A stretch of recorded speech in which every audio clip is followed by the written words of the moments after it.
Hey guys, welcome to the APBA Moment, and today I have a really awesome special guest. He is an up-and-coming superstar getting ready to go to the PBA back home in the States. And over in Australia, he is part of the APBA, which, as you guys know, I've started an Australian Professional Bowlers Alliance. And he's a star in the making. He is the one and only two-handed, the real sensation from down under, Blayne Fletcher. Blayne. Hey guys. How you doing, man? I'm good. How are you? It's really good. I'm great. It's good to have you here today. Thank you. I want the people of this audience to get to know you because you right now, you're the next big thing. And I know you're a little bit humble, and that's okay if you're Kendrick Lamar. But, I want you to tell it like it is. I mean, look, you're 19? 20, yeah. 20, and you've got big things happening. Like, this is the real deal. This guy right here, this guy is the real freaking deal. So, Blayne, let's start talking about, I guess, when you started bowling, how you got into the game, what made you take up two-handed bowling of all things. And, yeah, just give, the audience out here a little bit of info about yourself. I'll start from the beginning. I'm South African. I was born in South Africa. I lived there for 7 years before I moved to Australia. And I enjoyed playing it back in South Africa. My sisters were in the league, but they weren't in the league for long. And I had a coach which would coach them, but I wasn't in the league. Occasionally he would give me some pointers. And I just had like a basic style, keep the balance leg out and balance on, all that kind of stuff. And when I came to Australia, my parents loved shopping. And because my dad flies overseas a lot for work. Is he a pilot? No, he's an engineer. Okay, very cool. Yeah, he spends a lot of time away from home, so when sisters and I would take me out shopping, they'll drop in the bowling centre and do their shopping. And one day I was bowling and I had a fellow come up to me named Rick. And he said, "Hey mate, you got a bit of talent. Do you want to join the league?" I was like, "I don't know what that is, but sure thing, sure." And I bowled on a Sunday morning league and they taught me how to bowl one-handed. And I did that. I wasn't bad at it. I had a stroker style. And things were going well until I had this one event about the age of 14. I was bowling pretty well in a tournament.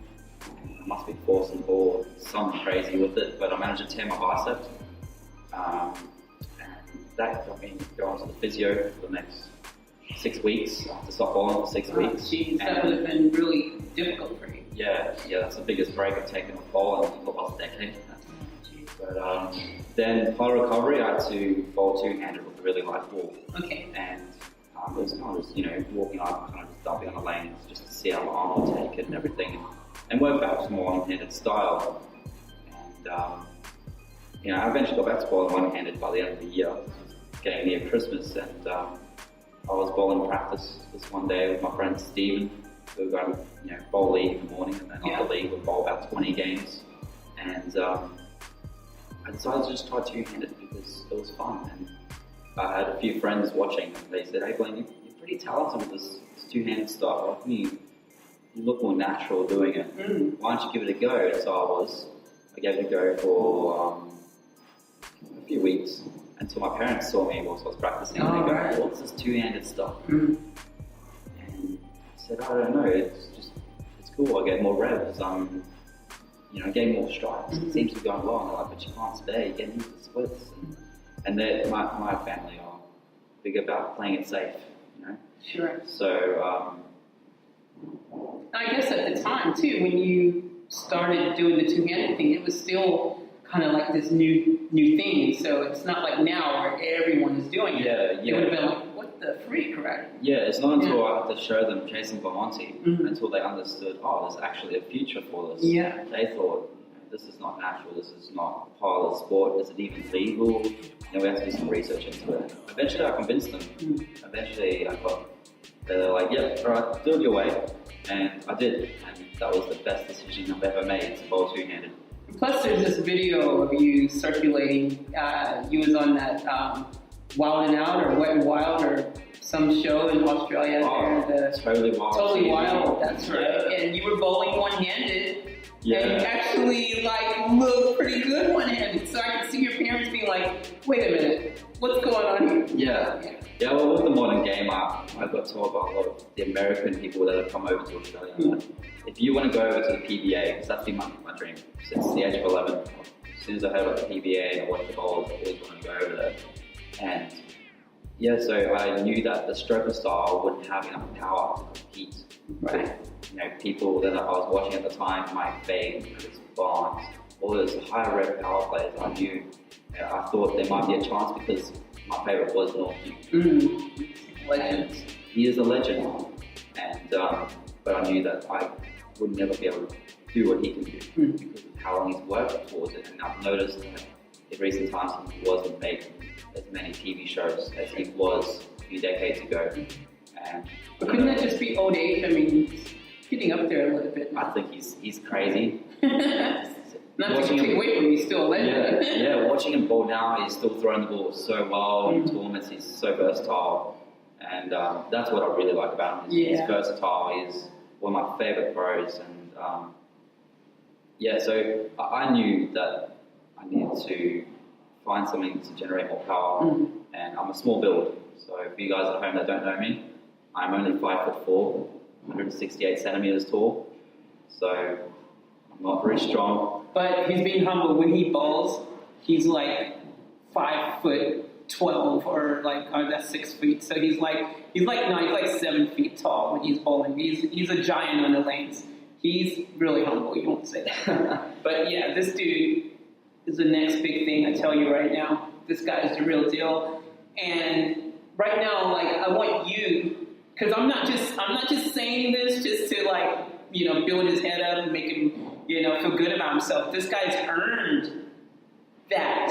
You know what I'm saying? He has earned that respect from the entire bowling community over here.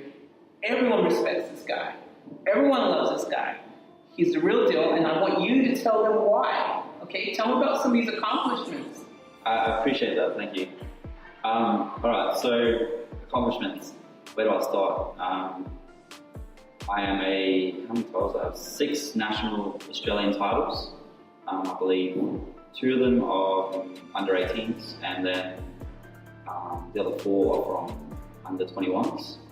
I've also won international title, the 2016 Milo International All-Stars Junior Championships. Wow. I won the Boys Open last year and earned me 25,000 Malaysian ringgit. Nice. So how much is that in like American money? So people or Australian? Australian. Yeah. I got it converted to roughly, it was like a 3-to-1 ratio, so 7.5 grand. Okay. You're looking at about $5,500 US dollars, I believe. Okay, cool. And that is the biggest title I've won. I've represented Australia many times. Been included in 5 Australian teams, all junior and youth. But I haven't done much in the adults yet. So I've been on TV, as we said before. I've been on Totally Wild, and that was 3 episodes. 3 years. Last 3 years. Yeah. And coming up shortly is the Rolling Thunder. Oh right, that's right. You're also on there. That's going to be Channel 7 Mates, which is an Australian free-to-air TV. Yeah.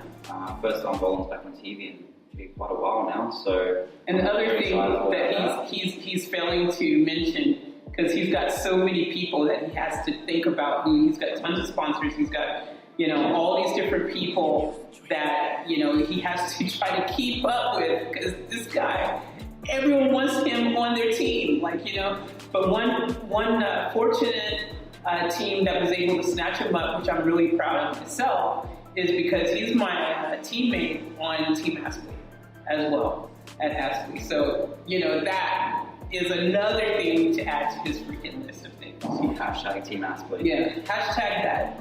Team Aspley. Hashtag. I'm excited. We've got a lot we can work on. I'm all about the future of our sport, growing juniors to youth and youth into adults, and seeing how far we can get with the sport. Yeah, and, sure. Not only with that, I would also like to work on the crowd and how we can entertain bowlers, not only with bowling, but for the crowd to watch. Yeah, sure. And I'm excited to be working with you on that team. And that's another thing. I mean, he the big things that he's done, I mean, the list is really long. He's also part of the APBA. And I mean, he's going to be part of, we're about to bring something to the sport of bowling that not even back home in the States, that they haven't even seen what we're about to do. We're about to make something really special. And we've got stars like this guy who's part of the equation. And I'm telling you guys, we're about to really just really do something that's going to fill that void, like you were saying. We want something that's going to engage the audience. And what we're about to put together is going to hopefully grow the sport to levels that have not been seen before in history, and that's the goal. And I mean, you've got stars like this guy, out there doing what they do, and they do it really well. He makes it look good, guys. Like, seriously, this guy right here, when he's on the lanes, it's butter. It's butter. It's just so smooth. So what else? You've got some other really interesting big thing coming up. I think you might want to share with the audience as well. So, new idea. I wrote this up the other night in a matter of an hour, just one A4 page, just blurted out like on a uni assignment. So, actually talking about uni, I'm studying full-time at Queensland University of Technology. I'm studying mechatronic engineering, so Nice. something more about myself. But this new program is, now that we have Team APBA, it's time to give back to the juniors. And like I said before, I like to grow our sport. So I like to introduce Junior Team APBA. Yeah, that's cool. It's going to be a new program for the centre to hopefully some other centres will catch along and see what we can do with our juniors. I think we've got a lot of talent around here, and they haven't been given the opportunities that people like myself have. And I think if we can provide that to them, we're going to grow some more future stars. One day it'll be another person sitting in the seat other than me, and there'll be a few more people over the PBA soon. Yeah. And the one reason there'll be other people sitting in the seat is because this year is going to be your first huge, and you're going in like to the biggest tournament of the year. Yeah, in the PBA. Like he didn't hold back. He's like, I'm going to go into the big one. Tell them about that, man. I've jumped into the deep end. I'm excited to announce as well. I haven't really told many people, but I'm going to the World Series of Bowling in Reno, Nevada, in November. So that's very exciting for me. It's a dream. It's a dream coming true, and I'm hoping for a smooth trip. I'm going in there with no expectations because I've never competed alongside a massive PBA event before. I've competed alongside some pros before, but I mean, you can't always get a good judgment until you're actually in there having a go yourself. So I'm excited because I'm not excited because I think I have a chance to win. I'm excited because I can't wait to see how much I can take away from this event. Absolutely. And bring it home, work on myself, spread it around to the others, to work on other people and help them get there as well. And hopefully we can have a nice team, a good team, an Australian team that can go over there one day, work together and go on the PBA tour. I reckon that'd be a lot of fun. Absolutely. Well, I personally, and I just want to throw this out there because, like, I've watched this guy dominate on the lanes. He is a rising star. He is the real deal. He is definitely going to be a force to be reckoned with. And I tell you right now, this is a fact, that when he goes into that event in the PBA, this guy is going to be kicking ass and taking names. And I bet that he's going to walk away with a top 10 finish at the least. And that's my prediction. Top 10, first time out, not bad. Appreciate that. So, but is there anything else you want to share with the audience? Anything else you can think of that you've left out? Because I know you've got a lot of, maybe take this opportunity to thank all your sponsors if you can. Yeah, I was going to finish with that.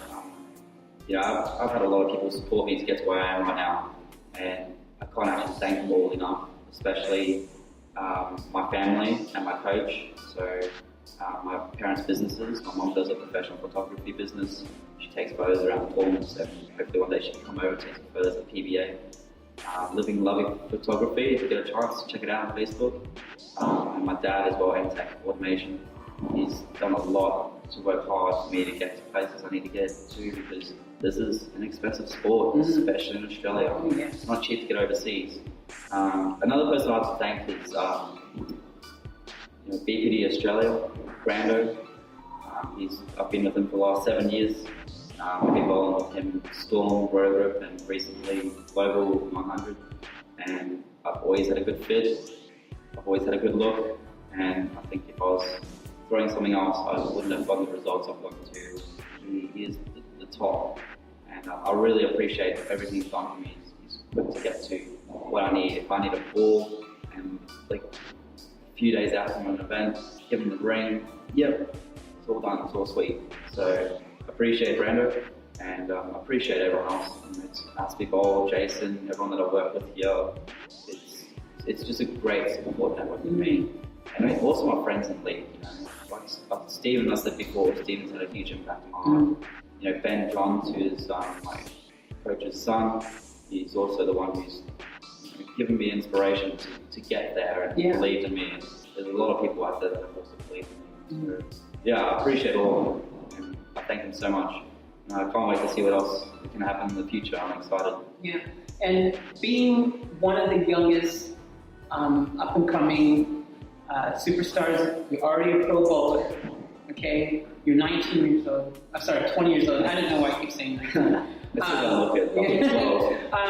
No, I think it's because I seen somewhere, I was looking at something, and at that time you were 19. So, and I, for some reason in my head, I keep saying 19.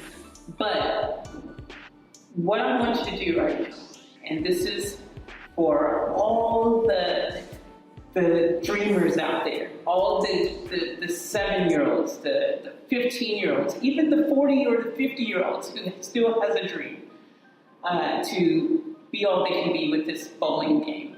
I want you to right now just share with them what you think their path should be. If you have any wise words or anything that you can give them that helped you to get where you've gotten. Can you share that with the audience? Okay, well, I have a lot of weird beliefs, and I say weird because it's things that I've worked hard to get over. I'd see them as mountains. So my strongest belief is that everything happens for a reason, and that everything balances. So Newton's law, for every action there's an equal and opposite reaction. If you're just having a bad day, don't stress, because that means there's going to be a good day to balance it out. Yeah. Another thing I go with is